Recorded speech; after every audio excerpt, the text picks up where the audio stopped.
去旅行學數學，今日會帶大家去瑞典嘅斯德哥爾摩地鐵。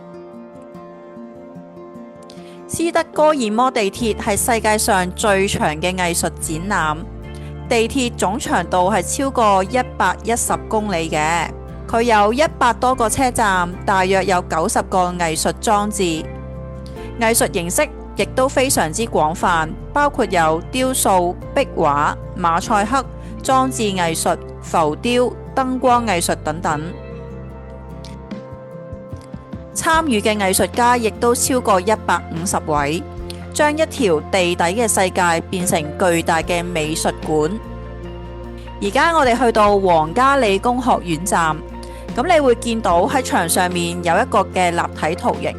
呢個立體圖形我哋叫做正四面體，係由4個等邊三角形組成嘅多面體嚟嘅。而呢一個就係正12面體，係由12個正五邊形組成嘅多面體嚟嘅。再嚟睇呢一個，雖然佢好似樣，不過呢個叫做正20面體，係由20個等邊三角形組成嘅正多面體嚟嘅。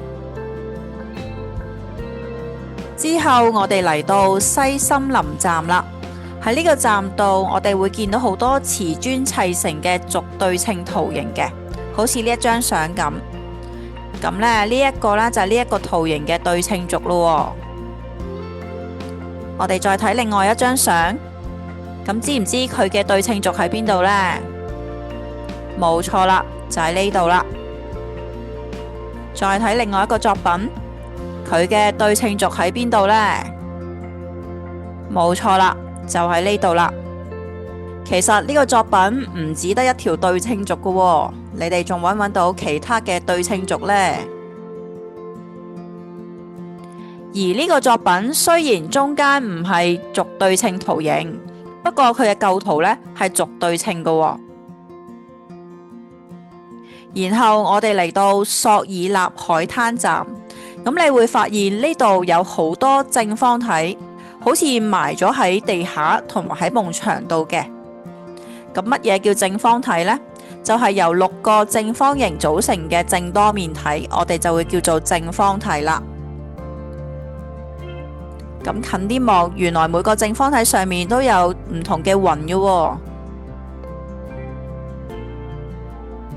原來立體圖形都可以成為車站嘅裝飾嘅。